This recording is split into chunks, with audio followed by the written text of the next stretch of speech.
क्या होगा अगर कोई कहे कि भगवान श्री कृष्ण बेईमान थे, और वो बात किसी सामान्य इंसान ने नहीं बल्कि गौतम बुद्ध जैसे महापुरुष ने कही हो? हैरान हो गए ना?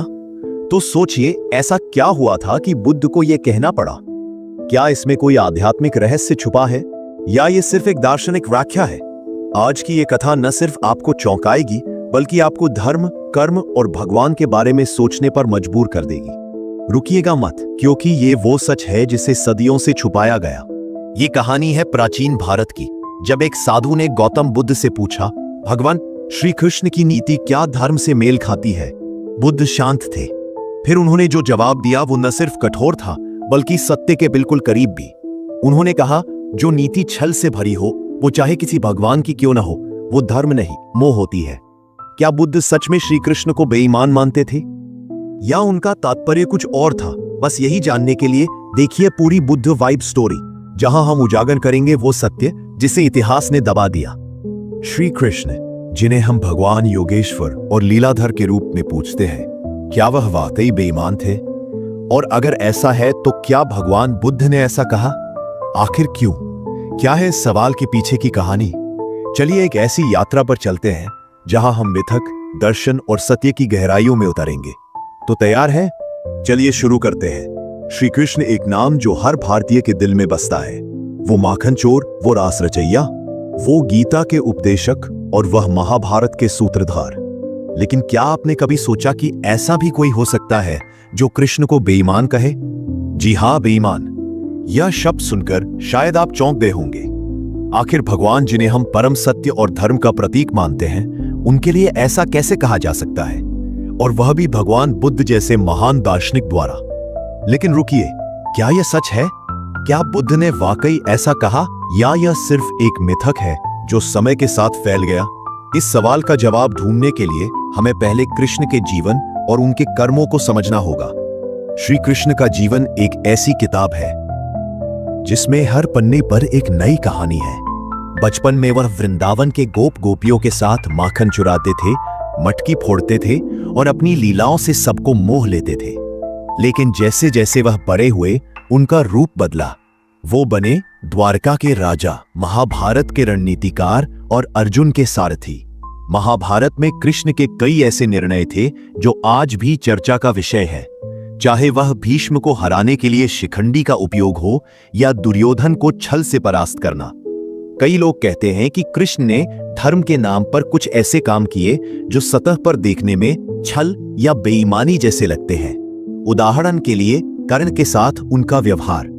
कर्ण जो एक महान योद्धा थे, लेकिन कृष्ण ने अर्जुन को उनके खिलाफ रणनीति बनाकर युद्ध में हराने में मदद की। क्या यह बेईमानी थी, या फिर यह धर्म की रक्षा के लिए एक जरूरी कदम था? लेकिन इससे पहले कि हम बुद्ध और कृष्ण के कनेक्शन को समझें, हमें यह जानना। उन्होंने कहा, कर्मण्येवाधिकारस्ते मा फलेषु कदाचन, यानी कर्म करो, फल की चिंता मत करो।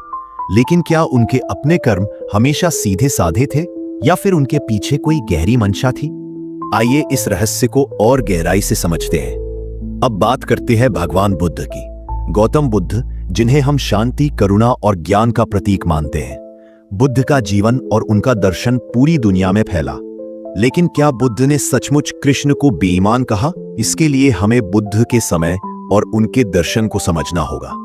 बुद्ध का जन्म उस समय हुआ जब भारत में वैदिक धर्म और कर्मकांड अपने चरम पर थे।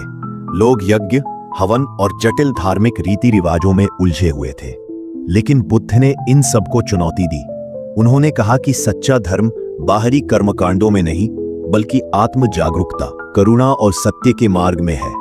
बुद्ध का दर्शन बहुत ही सरल लेकिन गहरा था। उन्होंने 4 आर्य सत्य और अष्टांगिक मार्ग की बात की। उनके लिए जीवन का लक्ष्य था दुख से मुक्ति यानी निर्वाण।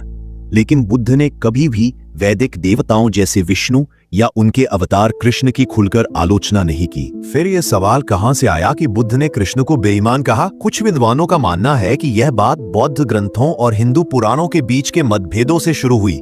बौद्ध धर्म में अवतारवाद की अवधारणा को बहुत महत्व नहीं दिया गया। बुद्ध ने कभी भी खुद को किसी भगवान का अवतार नहीं कहा। उनके लिए हर व्यक्ति में बुद्ध बनने की क्षमता थी। दूसरी तरफ हिंदू धर्म में कृष्ण को विष्णु का पूर्ण अवतार माना जाता है। कुछ बौद्ध ग्रंथों में जैसे ललित विस्त्र सूत्र या सधर्म पुंडरीक सूत्र ऐसी कहानियां मिलती है जहां वैदिक देवताओं को बुद्ध की महानता के सामने कमतर दिखाया गया है। लेकिन क्या यह ग्रंथ कृष्ण को स्पष्ट रूप से बेईमान कहते हैं? जवाब है नहीं। बुद्ध के समय में कृष्ण की कहानियां और महाभारत पहले से ही प्रचलित थी, लेकिन बुद्ध ने कभी भी कृष्ण का नाम लेकर उनकी आलोचना नहीं की। तो फिर यह बात कहां से आई? शायद यह एक गलतफहमी थी जो बाद के समय में बौद्ध और वैष्णव परंपराओं के बीच वैचारिक टकराव के कारण फैली। आइए अब हम इस सवाल को और गहराई से देखते हैं। चलिए अब हम उस सवाल की जड़ तक जाते हैं। क्या कृष्ण के कुछ कर्म बेईमानी की श्रेणी में आते हैं? और अगर हाँ, तो क्या बुद्ध ने इन कर्मों को लेकर कुछ कहा? महाभारत में कृष्ण के कई ऐसे निर्णय हैं जो विवादास्पद माने जाते हैं। आइए कुछ उदाहरण देखते हैं। एक, भीष्म का पतन। भीष्म पितामह कुरुक्षेत्र के सबसे शक्तिशाली योद्धा, लेकिन वह पांडवों के खिलाफ लड़ रहे थे। कृष्ण ने अर्जुन को सलाह दी कि वह शिखंडी को आगे करे, क्योंकि भीष्म ने शपथ ली थी कि वह किसी स्त्री या पूर्व स्त्री के खिलाफ हथियार नहीं उठाएंगे। शिखंडी, जो पहले एक स्त्री थी और बाद में पुरुष बने, उनके सामने खड़े हुए और अर्जुन ने पीछे से तीर चलाए। क्या यह छल था? 2, द्रोणाचार्य की मृत्यु। द्रोणाचार्य पांडवों और कौरवों दोनों के गुरु, युद्ध में अजय थे।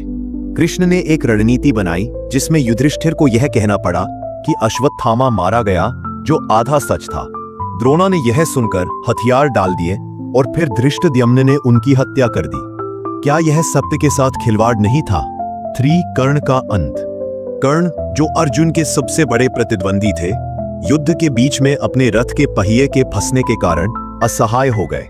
कृष्ण ने अर्जुन को सलाह दी कि वह मौके का फायदा उठाए और कर्ण पर तीर चलाए, भले ही वह उस समय नेह थे।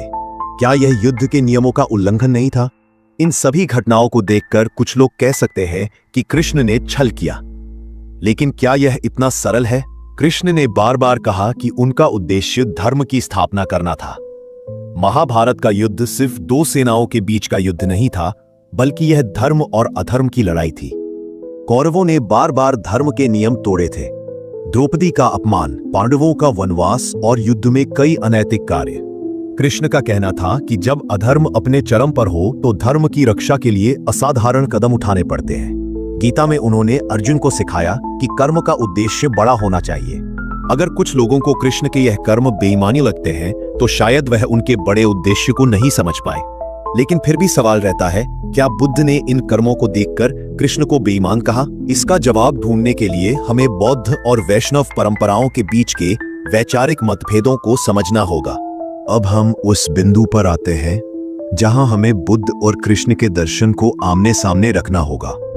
बुद्ध और कृष्ण दोनों ही अपने समय के महान दार्शनिक थे, लेकिन उनके दृष्टिकोण अलग थे। कृष्ण का दर्शन, जैसा कि गीता में दिखता है, कर्म योग, भक्ति योग और ज्ञान योग पर आधारित था। उन्होंने कहा कि जीवन एक युद्ध है और हमें अपने कर्तव्यों का पालन करना चाहिए, चाहे वो कितने भी कठिन हो।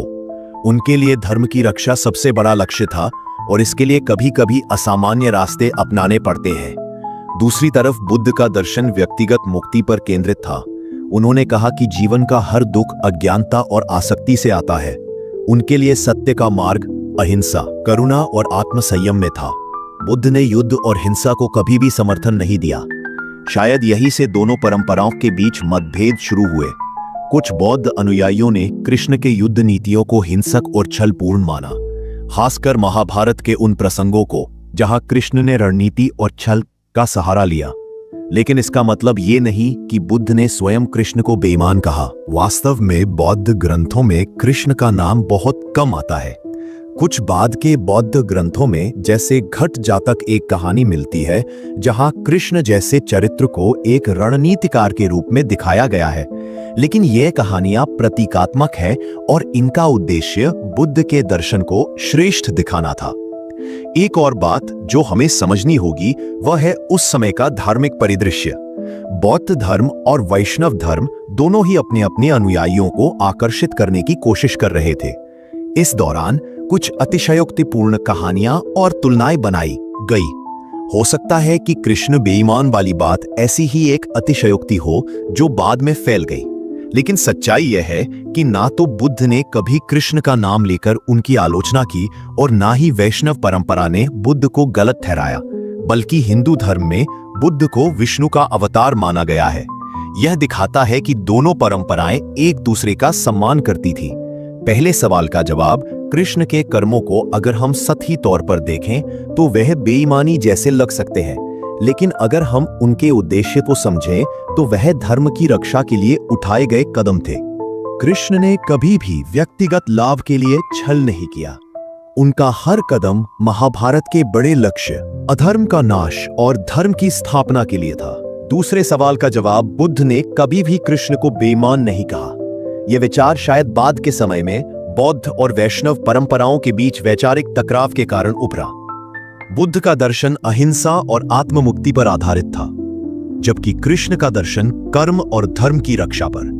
दोनों के रास्ते अलग थे, लेकिन मंजिल एक ही थी, सत्य और मानवता की भलाई। कृष्ण और बुद्ध दोनों ही भारत की आत्मा के दो अनमोल रत्न हैं। कृष्ण ने हमें सिखाया कि जीवन में कठिन निर्णय लेने पड़ते हैं और हमें अपने कर्तव्यों से नहीं भागना चाहिए। बुद्ध ने हमें सिखाया कि सच्चा सुख भीतर की शांति में है। दोनों के दर्शन हमें जीवन के अलग अलग पहलुओं को समझने में मदद करते रहे। तो अगली बार जब कोई कहे कि कृष्ण बेईमान थे, तो आप उनसे पूछिए, क्या आपने गीता पढ़ी है? क्या आपने बुद्ध के उपदेश सुने हैं? क्योंकि सच्चाई इन दोनों महान आत्माओं के शब्दों में छिपी है। दोस्तों, ये थी हमारी आज की कहानी, श्री कृष्ण बेईमान बुद्ध ने क्यों कहा। तो दोस्तों, अब आप जान चुके हैं गौतम बुद्ध ने ऐसा क्यों कहा और इसका वास्तविक अर्थ क्या था। ये सिर्फ श्री कृष्ण या बुद्ध की बात नहीं है, ये हमारी सोच, समझ और आत्मा की गहराई से जुड़ा सच है। अगर इस कहानी ने आपको सोचने पर मजबूर किया तो कमेंट में जरूर लिखें, मैं सत्य की खोज में हूं। और अगर आप ऐसी ही गहरी, छुपी हुई और जीवन बदलने वाली कहानियां हर हफ्ते सुनना चाहते हैं तो को अभी सब्सक्राइब करें और इस वीडियो को शेयर करें उस व्यक्ति से जिसे सच जानने की प्यास है, क्योंकि सत्य को जानना भी एक तपस्या है।